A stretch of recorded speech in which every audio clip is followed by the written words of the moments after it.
بسم اللہ الرحمن الرحیم۔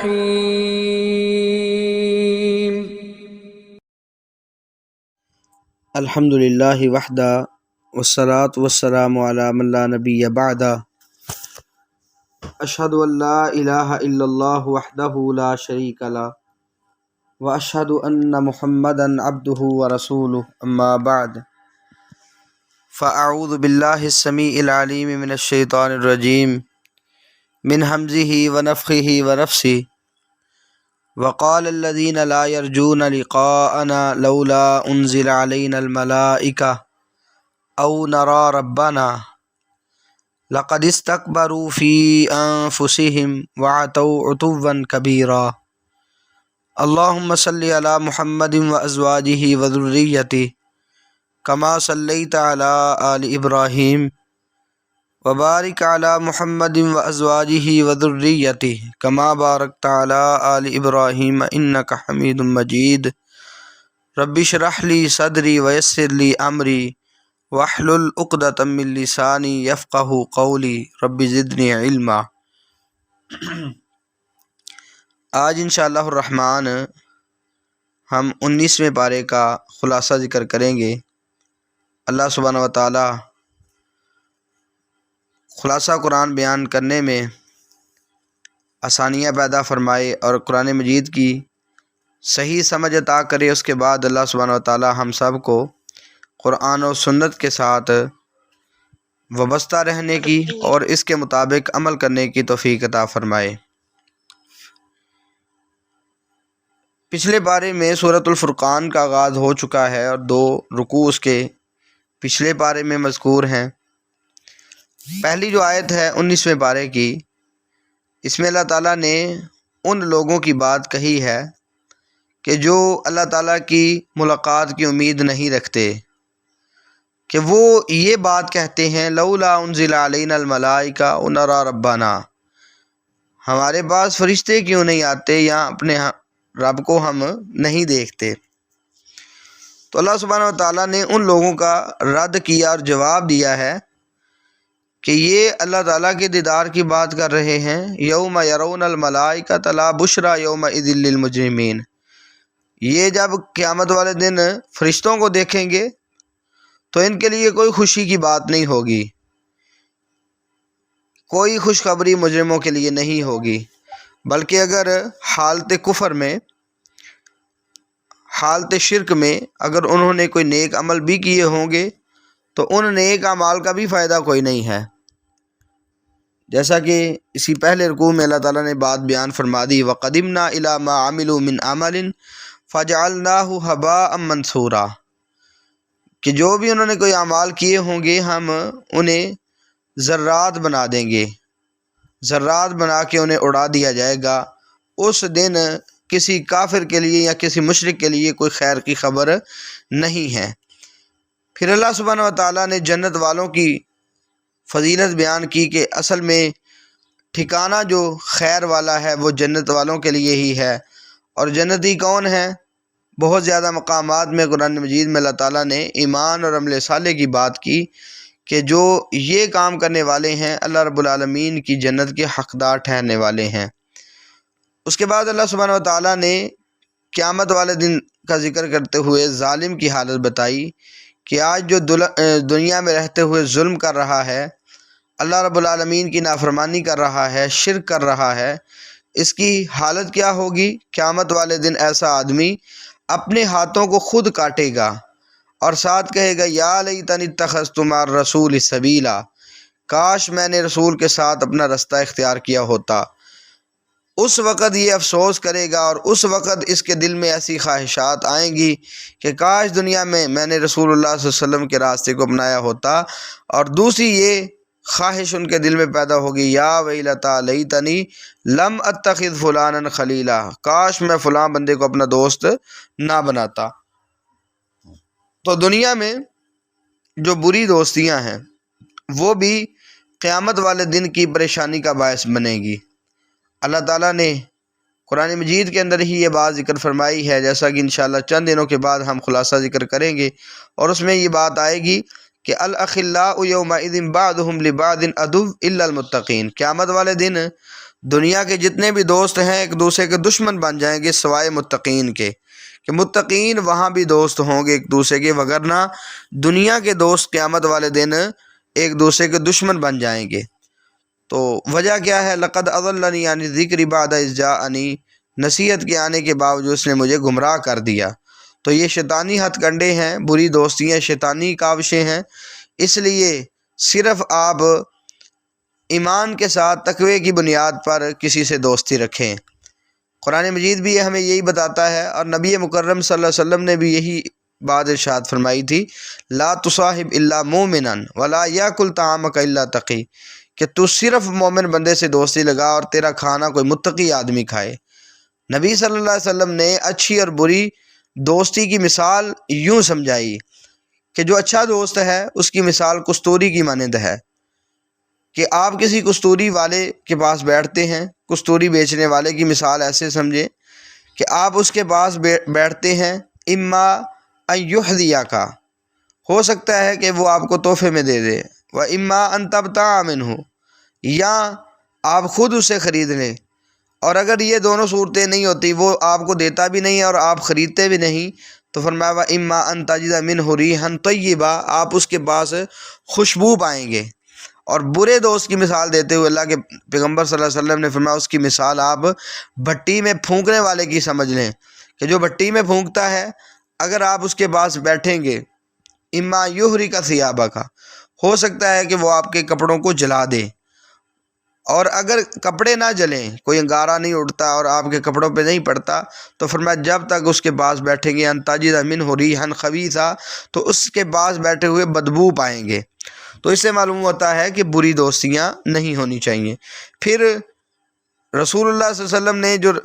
قوم کا شکوہ کیا ہے یا کرنا ہے، اس کے حوالے سے بات کی کہ اللہ تعالیٰ سے اللہ کے نبی صلی اللہ علیہ وسلم کہیں گے یا رب ان قوم اتخذوا ھذا القرآن مہجورا، اے میرے رب میری قوم نے قرآن کو چھوڑ دیا ہے۔ تو قرآن کو چھوڑنے والے بھی نہ بنیں، قرآن مجید کو ہم سب سے پہلے تو اس پر ایمان رکھیں، پھر اس کو پڑھنے والے بن جائیں، پھر اس پہ تدبر کریں، غور و خوض کریں۔ جب غور و خوض ہو جائے، تدبر ہو جائے، تو اس کے مطابق عمل کی بھی کوشش کریں۔ اگر ایسا نہیں ہوتا تو انسان قیامت والے دن نقصان اٹھائے گا۔ ایک تو رسول اللہ صلی اللہ علیہ وسلم شکایت کریں گے، اور دوسری بات صحیح مسلم میں حدیث موجود ہے، نبی مکرم صلی اللہ علیہ وسلم نے فرمایا تھا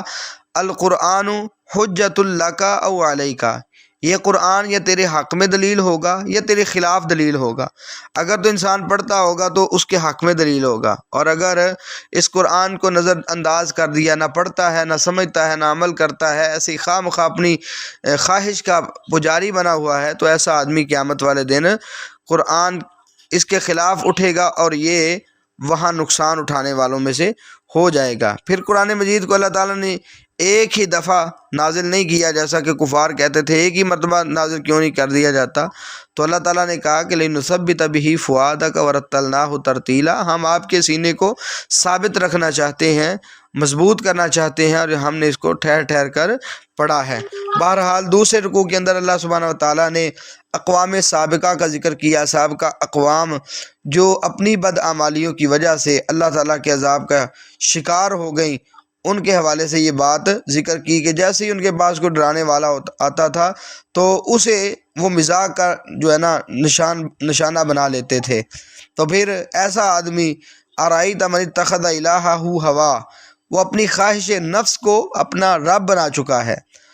تو مطلب یہ ہے جیسے دل میں آیا ویسے کرتا جاتا ہے، جیسے اس کے سوچ میں آیا، جیسے اس کا ارادہ بنا، یہ نہیں دیکھتا اللہ تعالیٰ کا فرمان کیا ہے، یہ نہیں دیکھتا کہ رسول اللہ صلی اللہ علیہ وسلم نے کیا فرمایا ہے، بلکہ اس کی خواہش کیا ہے اس کو ہی ترجیح دیتے ہوئے اپنی زندگی گزارتا ہے۔ بہرحال ایسے آدمیوں کا بھی رد ہوا، اور تیسرے رکوع میں اللہ سبحانہ وتعالیٰ نے اپنی کئی نعمتوں کا ذکر کیا ہے اور کئی قدرتوں کا ذکر کیا، اور ساتھ جہاد کبیر کرنے کا حکم دیا۔ تو اس میں جہاد کبیر سے کیا مراد ہے؟ چونکہ یہ صورت مکی ہے تو علماء یہاں لکھتے ہیں کہ یہ جہاد کبیر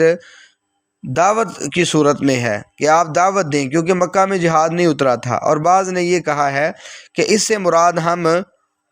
یہ کہہ سکتے ہیں کہ احکام تو مکہ میں آ چکے تھے، لیکن اس کا عملی نفاذ جو ہے وہ مدینہ میں ہوا۔ بہرحال اس کے بعد اللہ سبحانہ و تعالیٰ نے توکل کا حکم دیا۔ کس پر توکل کرنا ہے؟ فرمایا وتوکل علی الحی الذی لا یموت، اس زندہ رب پہ توکل کریں، بھروسہ رکھیں جسے موت نہیں آئے گی۔ وسبح بحمدی،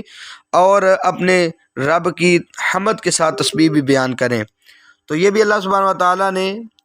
ایمان والوں کو حکم دیا اللہ کے پیغمبر صلی اللہ علیہ وسلم کے راستے سے، کیونکہ جو حکم پیغمبر کو ہے وہ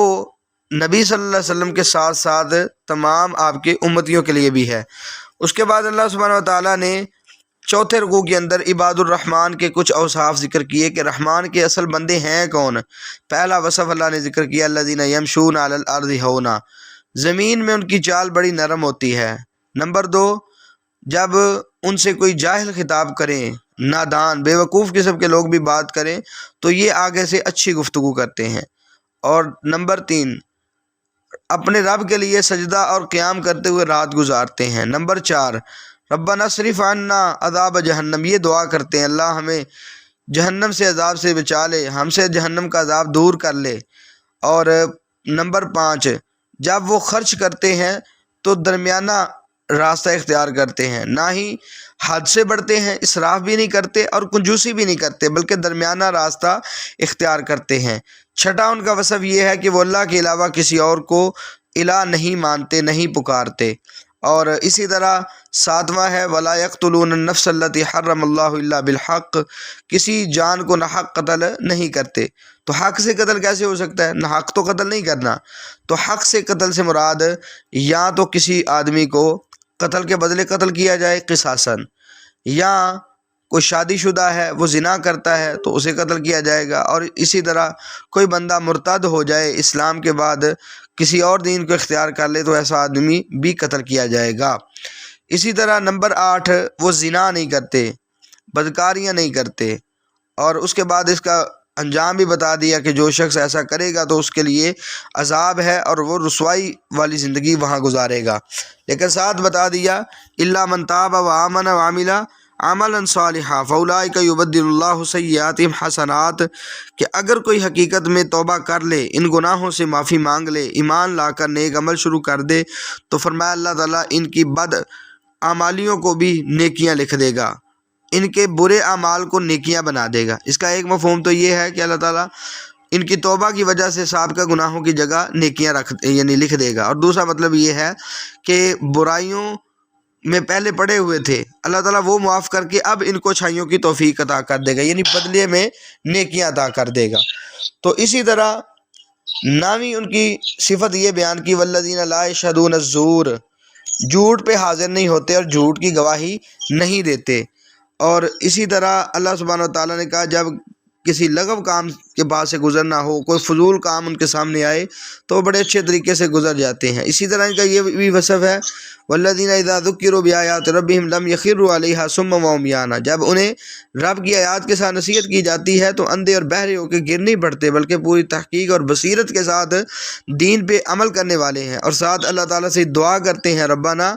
ھب لنا من ازواجنا وذریاتنا قرۃ اعین واجعلنا للمتقین اماما، اللہ ہماری بیویوں میں سے، ہماری اولادوں میں سے ہماری آنکھوں کی ٹھنڈک بنا دے اور ہمیں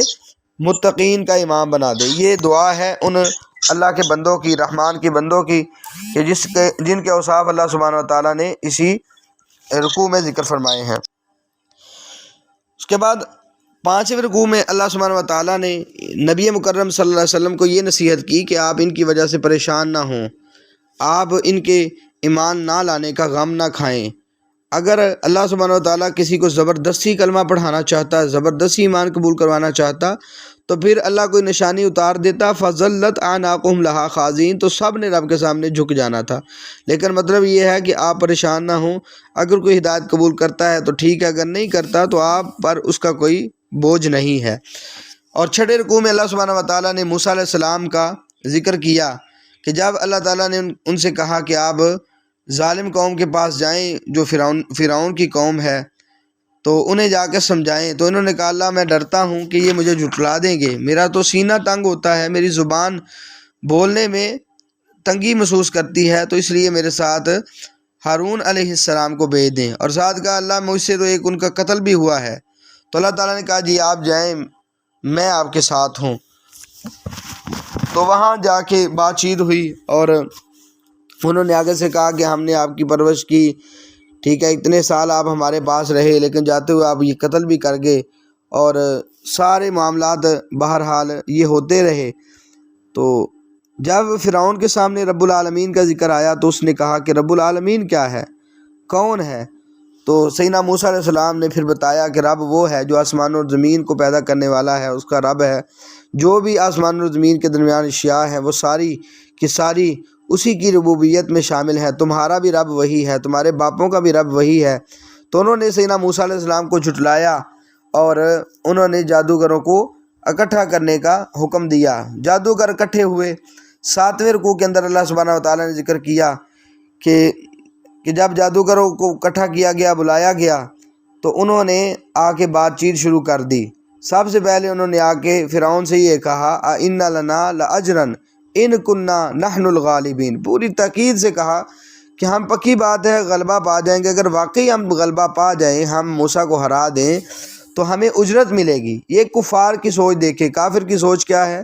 کہ مال کے لیے سب کچھ کرنا ہے، لیکن جیسے ہی اللہ سبحانہ وتعالیٰ نے ان کے سامنے حق واضح کیا کہ موسیٰ علیہ السلام نے ان سے کہا جی آپ ڈالیں، جو انہوں نے اپنی رسیاں ڈالیں اور لاٹھیاں وغیرہ، تو ساری کی ساری انہوں نے اس پر جادو کیا، آنکھوں کا جادو تھا۔ تو سیدنا موسیٰ علیہ السلام نے اپنی لاٹھی گرائی تو وہ لاٹھی تمام ان کی رسیوں اور لاٹھیوں کو کھا گئی، نگل گئی۔ تو فَأُلْقِيَ السَّحَرَةُ سَاجِدِينَ، یہ دیکھ کر سجدہ کر دیا تمام جادوگروں نے۔ تو انہوں نے یہ ساتھ کہا آمنا برب العالمین رب موسیٰ و ہارون، ہم رب العالمین پر ایمان لائے ہیں جو موسیٰ اور ہارون کا رب ہے۔ پھر فرعون نے دھمکیاں دینی شروع کر دی، لیکن تب تک تو یہ مومن بن چکے تھے۔ تو پھر انہوں نے کہا لا ضیر انا الی ربنا منقلبون، کوئی مسئلہ نہیں ہے، ہم نے رب کی طرف پلٹنا ہے، جانا ہی ہے۔ انا نطمع ان یغفر لنا ربنا خطایانا ان کننا اول المؤمنین، ہم تو یہ طمع رکھتے ہیں کہ اللہ ہماری غلطیاں معاف کر دے، خطائیں معاف کر دے۔ تو اس کے بعد اللہ سبحانہ وتعالیٰ نے 8ویں رکوع کے اندر سیدنا موسیٰ علیہ السلام کی ہجرت کا ذکر کیا ہے، جو قوم کے ساتھ انہوں نے ہجرت کی۔ تو اللہ سبحانہ وتعالیٰ نے انہیں مختلف قسم کی نعمتیں عطا کی، اور دریا سے جب گزارا تو یہ 2 ٹکڑے ہو کر بڑے بڑے طوط کی شکل میں اور بڑے بڑے پہاڑوں کی شکل میں الگ الگ ہو گیا۔ تو سیدنا موسیٰ علیہ السلام کے ساتھی وہاں سے گزر گئے، لیکن جیسے ہی فرعون اور اس کے ساتھی آئے تو اللہ سبحانہ وتعالیٰ نے ان کو غرق کر دیا۔ تو انہیں اس چیز کو ایمان والوں کے لیے ایک نشانی بنا دیا، لوگوں کے لیے اس کو نشانی بنا دیا، لیکن ایمان والوں کے علاوہ ایسی چیزوں پر ایمان نہیں رکھتے کوئی بھی۔ بہرحال اس کے بعد 9ویں رکوع میں اللہ سبحانہ وتعالیٰ نے ابراہیم علیہ السلام کا ذکر کیا کہ انہوں نے اپنی قوم کو جب سمجھایا اور اپنی طرف سے پوری کوشش کی تو انہوں نے ماننے سے انکار کیا۔ تو سیدنا ابراہیم علیہ السلام نے ان سے پھر اعلان برات کر دیا اور کہا یہ سارے کے سارے میرے دشمن ہیں سوائے رب العالمین کے۔ پھر رب کا تعارف پیش کیا، الذی خلقنی فہو یہدین، مجھے پیدا کرنے والا وہی ہے، میری رہنمائی کرنے والا وہی ہے، والذی هو یطعمنی ویسقین، مجھے کھلانے والا پلانے والا وہی ہے، وَإِذَا مَرِضْتُ فَهُوَ يَشْفِينِ، اگر میں بیمار ہوتا ہوں تو وہ مجھے شفا عطا کرتا ہے۔ یہاں ادب دیکھیں، میں بیمار ہوتا ہوں وہ مجھے شفا عطا کرتا ہے۔ وَالَّذِي يُمِيتُنِي ثُمَّ يُحْيِينِ، وہ مجھے مارتا ہے اور زندہ بھی کرتا ہے، مطلب وہ فوت کرے گا پھر زندہ بھی کرے گا، اور اسی رب پہ میں یہ طمع رکھتا ہوں ان یغفر لی خطیئتی یوم الدین، کہ وہ میرے گناہوں کو معاف کر دے۔ اس کے بعد سیدنا ابراہیم علیہ السلام نے چند دعائیں کی ہیں کہ اللہ مجھے یہ حکم عطا کر دے اور مجھے نیک لوگوں کے سامنے ساتھ ملا دے، اور اسی طرح میرا تذکرہ خیر کر دے، مجھے جنت کا وارث بنا دے، اور میرے باپ کو بھی معاف کر دینا، اللہ یہ گمراہوں میں سے ہے، ولا تخزنی یوم یبعثون، تو مجھے قیامت والے دن رسوا نہ کرنا۔ تو اللہ تعالیٰ نے کیا بیان فرمایا، یوم لا ینفع مال ولا بنون الا من اتى اللہ بقلب سلیم، اس دن کوئی مال کام نہیں آئے گا، کوئی بیٹے کام نہیں آئیں گے سوائے اس شخص کے جو قلب سلیم لے کے آئے، جو اللہ تعالیٰ کے لیے مطیع دل لے کے آئے گا، وہ فائدہ اٹھائے گا، وگرنہ قیامت والے دن نقصان ہی نقصان ہے۔ 10ویں رکوع کے اندر اللہ سبحانہ و تعالیٰ نے قوم نوح کا ذکر کیا اور ان کے سمجھانے کا، اور قوم کا آگے جواب کیا تھا اس چیز کا ذکر کیا۔ آخر کار کشتی کو بنایا گیا، کشتی میں مومن بیٹھ گئے، باقیوں کو اللہ تعالیٰ نے غرق کر دیا۔ اس چیز کا ذکر 10ویں رکوع کے اندر موجود ہے۔ اور 11ویں رکوع کے اندر قوم عاد کا ذکر ہے، جو بہت ہی مضبوط اور بہت ہی پہلوان تھے اور مضبوط جسم والے تھے، لیکن انہوں نے نعمتوں کے باوجود اپنے پیغمبر کو جھٹلا دیا، اس کی باتوں کو نہ مانا، تو آخر کار ان کو بھی ہلاک کیا گیا، ان کو بھی تباہ کر دیا گیا۔ اور اس کے بعد 12ویں رکوع کے اندر قوم ثمود کا ذکر ہے کہ جن کی طرف صالح علیہ السلام بھیجے گئے، صالح علیہ السلام نے ان کو سمجھایا اور اللہ تعالیٰ کی نعمتیں بھی یاد دلائیں، لیکن اس کے باوجود ان کا فساد بڑھتا ہی چلا گیا۔ انہوں نے کہا تیرے اوپر ویسے ہی جادو ہو چکا ہے، ما انت الا بشر مثلنا، تو ہم جیسا ایک بشر ہی ہے، فاتی بآیۃ ان کنت من الصادقین، اگر تو واقعی سچا رسول ہے تو ہمارے پاس کوئی نشانی لے آ۔ اس کے بعد اللہ سبحانہ و تعالیٰ نے ان کو ایک اونٹنی بطور نشانی عطا کی، تو ان کو یہ حکم تھا کہ قوم والے اس کو بری نظر سے، بری نگاہ سے نہ دیکھیں، اس کو نہ تنگ کریں، بالکل کچھ نہ کہیں، لیکن انہوں نے اس کی کونچیں کاٹی۔ آخر کار ان پر بھی اللہ تعالیٰ کا عذاب آ گیا۔ 13ویں رکوع کے اندر اللہ سبحانہ و تعالیٰ نے قوم لوط کا ذکر کیا ہے، جن کے اندر بد اعمالیاں تھیں۔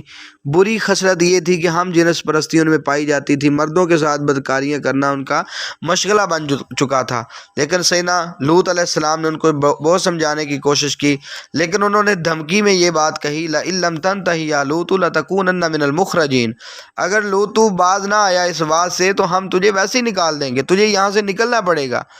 تو بہرحال اللہ سبحانہ و تعالیٰ نے لوط علیہ السلام کو وہاں سے نکالا، نجات دی، اور باقی جو گمراہ تھے اور جتنے بھی وہ اس گناہ میں شامل تھے ان سب کو اللہ سبحانہ و تعالیٰ نے پتھروں کی بارش برسا کے غرق کر دی، تباہ کر دیا، ان کو ہلاک کر دیا۔ 14ویں رکوع کے اندر اصحاب الایکہ کا ذکر ہے، پیچھے بھی اس کا ذکر گزرا تھا۔ تو شعیب علیہ السلام ان کی طرف بھیجے گئے، ان کے اندر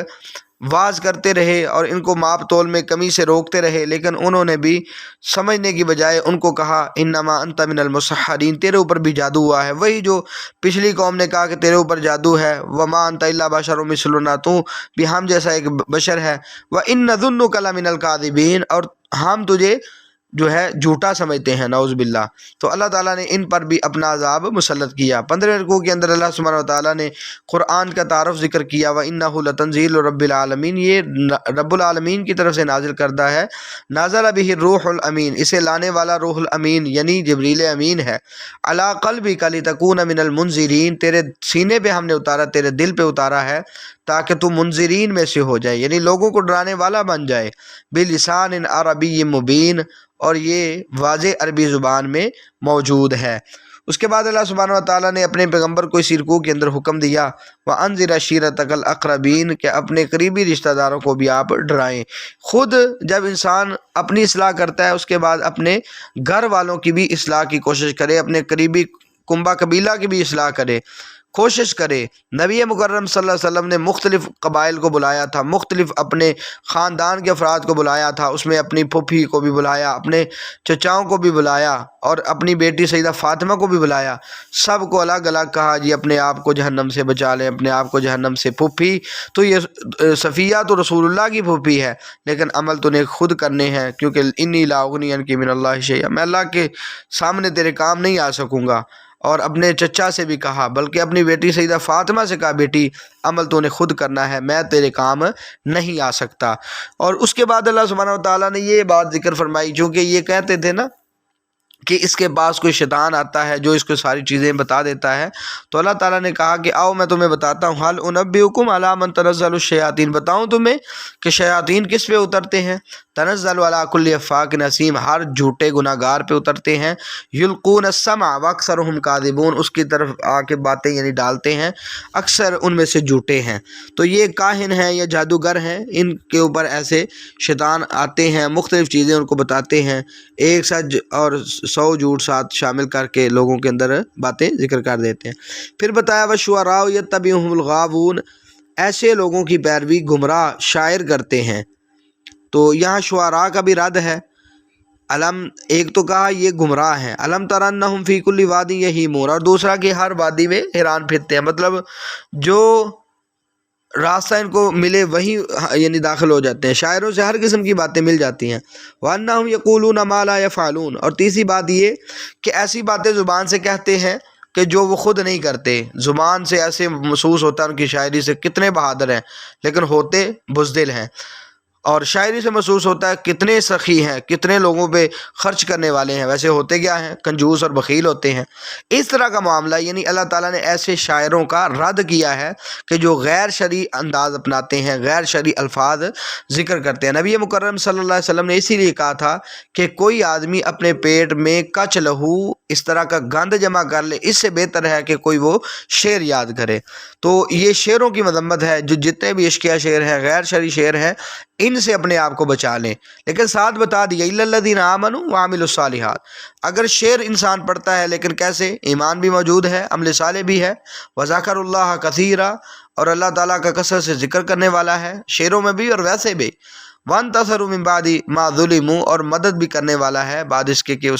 ان پہ ظلم کیا گیا ہے۔ مطلب یہ ہے کہ مظلوموں کے حق میں اگر کوئی شعر کہتا ہے تو اس میں بھی کوئی حرج والی بات نہیں ہے، جیسا کہ حسان بن ثابت رضی اللہ تعالیٰ عنہ نبی مکرم صلی اللہ علیہ وسلم کے حق میں، آپ کی شان میں بھی اشعار کہتے تھے، اور آپ کے دفاع میں بھی اشعار کہتے تھے، اور کفار کے رد میں اشعار کہتے تھے۔ تو نبی صلی اللہ علیہ وسلم نے ساتھ دعا کی تھی کہ اے حسان تو جواب دے، اللہم ایدہ بروح القدس، اللہ اس کی روح القدس کے ساتھ مدد فرما۔ تو اگر اسلام یا اسلامی شاعر کے حوالے سے اس کی تائید میں اشعار کہے جائیں تو اس میں حرج کوئی نہیں ہے، لیکن اگر عشقیہ اشعار ہیں یا جس کے ساتھ انسان کا نفس گدلا ہو جاتا ہے، ایسے اشعار کو بالکل یاد نہیں کیا جا سکتا اور نہ ہی لکھا اور شعر کیا جا سکتا ہے۔ اس کے بعد سورہ نمل کا آغاز ہوا۔ 16ویں رکوع کے اندر اللہ سبحانہ وتعالیٰ نے آغاز میں ہی کتاب مبین قرآن مجید کا ذکر کرنے کے بعد مختلف ایمان والوں کا جو ہے ان کے اوصاف ذکر کیے ہیں، اور اس کے بعد اللہ تعالیٰ نے موسیٰ علیہ السلام کا ذکر کیا ہے کہ ان کو کیسے وحی ملی۔ سب سے پہلے ان پر وحی کیسے آئی؟ جب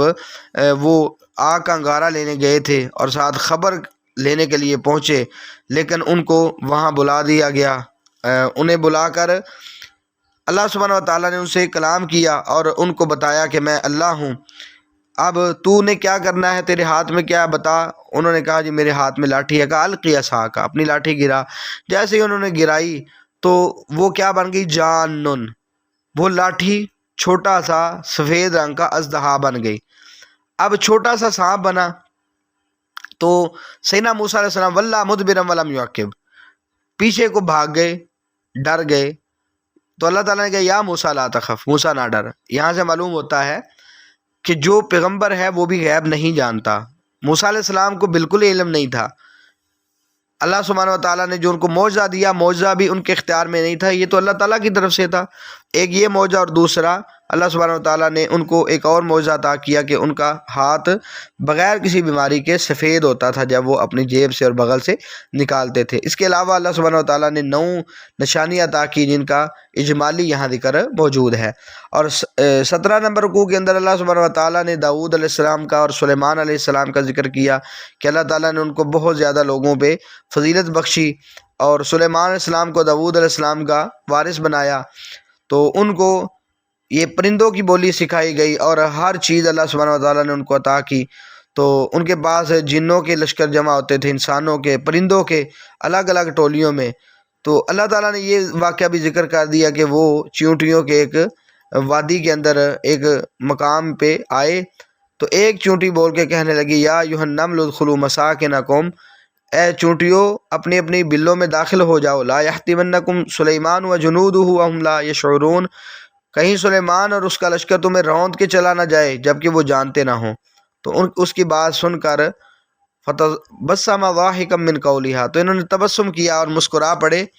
تو ساتھ یہ جب انہوں نے سوچا اور ان کے ذہن میں یہ بات آئی کہ اللہ تعالیٰ نے مجھے یہ چیز سکھائی ہے، تو انہوں نے فوراً اللہ تعالیٰ کا شکر ادا کیا اور کہا رب اوزعنی ان اشکر نعمتک التی انعمت علی وعلی والدی، اللہ مجھے توفیق دے کہ میں تیرا شکریہ ادا کر سکوں اس نعمت پر جو تو نے مجھ پر کی ہے اور میرے والدین پہ، وان اعمل صالحا ترضاہ، اللہ ایسے عمل کی توفیق دے جس سے تو پسند کرتا ہے، وادخلنی برحمتک فی عبادک الصالحین، اللہ اپنی رحمت کے ساتھ مجھے نیک بندوں میں شامل کر دے، اپنے نیک بندوں میں۔ پھر ہدہد کا ذکر کیا کہ سیدنا سلیمان علیہ السلام نے دیکھا کہ ہدہد نہیں ہے، پوچھا یہ غائب ہے، کہاں ہے، یہ نظر نہیں آ رہا، تو میں اس کو سخت سزا دوں گا، او لأذبحنہ، یا میں اس کو ذبح کر دوں گا، او لیأتینی بسلطان مبین، اللہ یہ کہ وہ کوئی واضح دلیل لے کے آئے۔ تھوڑی دیر ٹھہری کہ وہ آ گیا ہدہد، اور اس نے آگے بتایا جی میں ایک بات آپ کو بتا رہا ہوں، احطت بما لم تحط بہ، ایسی چیز کا احاطہ کر کے لایا ہوں کہ آپ نہیں جس کا احاطہ کر سکے، مثلا غیب نبی تو نہیں جانتا، میں وہ چیز دیکھ کے آیا ہوں۔ تو سیدنا سلیمان علیہ السلام سے اس نے کہا جی ایسے ملکہ ہے ایک قوم سبا کے اندر، اس کے پاس بہت بڑا یعنی عرش بھی ہے، اس کا ایک تخت بھی ہے، تو لوگ، میں نے اس کی قوم کے لوگوں کو دیکھا، اسے دیکھا کہ وہ سورج کو سجدہ کر رہے ہیں، تو شیطان نے ان کی بد اعمالیوں کو ان کے لیے مزین کر دیا ہے، تو ہونا تو سجدہ اللہ تعالیٰ کے سامنے چاہیے تھا۔ جب ہدہد نے یہ بات بتائی، دیکھیں یہاں ٹھہر کے سوچیں کہ ایک ہدہد جانتا ہے کہ اللہ تعالیٰ کے علاوہ کسی کو سجدہ نہیں ہو سکتا، یہ تو اللہ تعالیٰ ہی حق رکھتا ہے۔ تو سیدنا سلیمان علیہ السلام نے کہا ٹھیک ہے جی ہم دیکھتے ہیں تیری بات سچی ہے یا جھوٹی۔ اس سے بھی معلوم ہوتا ہے سلیمان علیہ السلام کو معلوم نہیں تھا، انہوں نے ایک خط بھیجا، تو کہا کہ ان کے پاس یہ خط پھینک کیا، دیکھتے ہیں کہ وہ کیا کرتے ہیں۔ تو جیسے ہی خط دیکھا تو اس ملکہ نے یہ دیکھی چیز کہ وہاں لکھا ہوا تھا انہ من سلیمان و انہ بسم اللہ الرحمن الرحیم اللہ تعالی علیہ واتونی مسلمین، ایک خط سلیمان کی طرف سے ہے، اللہ کے نام کے ساتھ آیا ہے، تو کوئی سرکشی کی کوشش نہ کرنا بلکہ میرے پاس مطیع بن کے آ جانا۔ 18ویں رکوع کے اندر اللہ سبحانہ تعالیٰ نے وہ بات ذکر کی کہ اس نے پھر اپنے قریبیوں سے مشورہ کیا کیا کرنا چاہیے، کیونکہ اگر بادشاہ فساد پہ آ گئے تو کوئی چیز نہیں چھوڑیں گے، وہ انہوں نے ایسے ہی کرنا ہے۔ اس نے کہا جی میں ایک ہدیہ بھیجتی ہوں، اگر تو وہ قبول کر لے تو سمجھ آ جائے گی، مگر نہ دیکھتے ہیں وہ کیا کرنا ہے۔ تو سیدنا سلیمان علیہ السلام کے پاس جب وہ آئے خط لے کر، قاصد آیا، تو انہوں نے یہ بات کہی کہ مال کے ساتھ میری مدد کرنا چاہتے ہو، اللہ تعالیٰ نے مجھے جو عطا کیا وہ تو اس سے کہیں بہتر ہے، تو یہ ہدیہ تم جا کے اپنے پاس رکھو اور اسی کے ساتھ خوش ہو جاؤ، آپ واپس جائیں۔ فَلَنَأْتِيَنَّهُم بِجُنُودٍ لَا قِبَلَ لَهُم بِهَا، ہم ایسے لشکر لے کے آنے والے ہیں کہ جو جس کا یہ مقابلہ بھی نہیں کر سکتے، اور ہم انہیں ذلیل کر کے یہاں سے نکالیں گے بھی۔ تو اس نے پھر اپنے قریبیوں سے مشورہ کیا اور کہا، سیدنا سلیمان علیہ السلام نے یہاں پہلے مشورہ کیا کہ اس کا عرش، اس کا جو تخت ہے، اس کے آنے سے پہلے، ان کے آنے سے پہلے میرے پاس کون لے کے آئے گا؟ تو ایک سرکش جن تھا، اس نے کہا جی میں یہاں مجلس برخاست ہونے سے پہلے اسے آپ کے پاس لے آؤں گا۔ لیکن کیا ہوا؟ قال الذی عندہ علم من الکتاب، جو کتاب کو جاننے والا تھا اس نے کہا انا آتیک بہ قبل ان یرتد الیہ طرفک، کہ آپ کی آنکھ جھپکنے سے پہلے میں اسے آپ کے پاس لے آؤں گا۔ فلما رآہ مستقرا عندہ قال ھذا من فضل ربی، جیسے ہی آنکھ جھپکی دیکھا سامنے تخت موجود ہے، تو کہا یہ میرے رب کا فضل ہے، اللہ مجھے دیکھنا چاہتا ہے، جانچنا چاہتا ہے میں شکر گزار بنتا ہوں یا نہ شکری کرتا ہوں۔ ومن شکر فانما یشکر لنفسہ ومن کفر فان ربی غنی کریم، جو شکریہ ادا کرے گا وہ اپنا ہی فائدہ کرے گا، اور جو کفر کرے گا، نہ شکری کرے گا، اس کے لیے اللہ تعالیٰ کی برات ہے، اللہ تعالیٰ بے پرواہ ہے اس سے، اللہ تعالیٰ کو اس کی کوئی ضرورت نہیں ہے۔ بہرحال اس کے بعد یہاں یہ یاد رکھیں، بہت کچھ کہا جاتا ہے کہ آصف بن برخیہ تھا، جیسا کہ اسرائیلی روایتوں میں ہے کہ اس نے اسم اعظم کے ساتھ اس تخت کو اٹھایا تھا، بعض نے کہا جنوں کا کام ہے، بعض نے جبریل علیہ السلام کا نام لیا ہے، بعض نے خضر علیہ السلام کا کہا ہے، بعض نے سلیمان علیہ السلام کا کہا ہے۔ درست بات کیا ہے؟ درست بات یہ ہے کہ ایسی کوئی بات جب ہم نے شریعت کو دیکھا تو ایسی ہمیں چیز نہیں ملی، تو ہمیں ایسی چیز کے پیچھے نہیں پڑنا چاہیے کہ جس کو ہم نہیں جانتے۔ لا تقف ما لیس لک بہ علم، ایسی چیز کے پیچھے نہیں پڑنا۔ بس قرآن نے کہا اس کے پاس کتاب کا علم تھا، تو جن بھی مراد ہو سکتے ہیں، کیونکہ جنوں کی بھی صورت انتقال تو ہے، کیسے آسمانوں تک کا چکر لگا کے آ جاتے ہیں، تو ایسے ہی اور بھی مخلوقات اللہ سبحانہ و تعالیٰ اگر چاہیں، خود سلیمان علیہ السلام کو بھی اللہ تعالیٰ قدرت دے سکتے ہیں معجزہ کی صورت میں۔ تو بہرحال جب شریعت خاموش ہے تو ہمیں بھی ایسی چیزوں میں نہیں پڑنا چاہیے۔ تو سیدنا سلیمان علیہ السلام نے اس کو جانچنے کے لیے کہا جی اس کے تخت کو تھوڑا سا اس کے لیے اوپرا بنا دو، اجنبی بنا دو، ہم دیکھنا چاہتے ہیں کہ وہ سمجھتی ہے یا نہیں سمجھتی۔ جب وہ آئی تو اسے کہا گیا کہ یہ تیرا تخت ہے، اس نے کہا قالت کأنہ ہوا، لگتا ہے وہی ہے۔ تو بہرحال اس کے بعد اللہ سبحانہ و تعالیٰ نے اس کا ذکر کیا کہ وہ خاتون اس نے یہ دعا کی ربی انی ظلمت نفسی واسلمت مع سلیمان للہ رب العالمین. اس نے اپنے نفس پہ ہونے والے ظلم اور کرنے والے ظلم کا اعتراف کیا کہ میں نے خطائیں کی ہیں، اب میں سلیمان علیہ السلام کے ساتھ اسلام قبول کر رہی ہوں، رب العالمین کو مانتی ہوں. اور اسی طرح 19ویں رکوع کے اندر اللہ سبحانہ و تعالیٰ نے قوم سمود کا ذکر کیا ہے، اس کے بعد 9 گروہوں کا ذکر کیا، اسی طرح لوط علیہ السلام کی قوم کا ذکر کیا، ان کی بدعمالیوں کا ذکر کیا، اور ساتھ ساتھ انجام بھی ذکر کیے ہیں. اور آخری اس پارے کی آیت کے اندر اللہ سبحانہ و تعالیٰ نے یہ بات ذکر کی، قل الحمدللہ وسلام علی عبادہ الذین اصطفیٰ. اے نبی آپ کہیں ساری تعریفیں اللہ کے لیے ہیں اور سلام ہے اس کے ان بندوں پر جو اللہ تعالیٰ کے چنیدہ ہیں، اللہ تعالیٰ نے جن کو چنا ہے. اللہ خیر اما یشرکون، بتاؤ کیا اللہ بہتر ہے یا وہ بہتر ہیں جنہیں یہ لوگ شریک ٹھہرا رہے ہیں. تو یہ ایک استفہامیہ ہے، تو یہ استفہام انکاری ہے، مطلب یہ ہے کہ اللہ کے علاوہ کوئی نہیں حق رکھتا اور اللہ کے علاوہ کوئی بھی یہ فضیلت نہیں رکھتا کہ اللہ کے ساتھ الہ بن سکے. بہرحال اللہ تعالیٰ ہمیں عقیدہ توحید کی سمجھ عطا کرے، اور جتنے بھی بد اعمال لوگ ہیں یا سابقہ اقوام جن کے اندر جو جرائم تھے، اللہ سبحانہ و تعالیٰ ہم سب کو ان جرائم سے محفوظ رکھے اور حقیقت میں توحید کے ساتھ ساتھ نیک اعمال کی توفیق دے اور قیامت والے دن ہماری بخشش فرمائے. السلام علیکم ورحمۃ اللہ وبرکاتہ.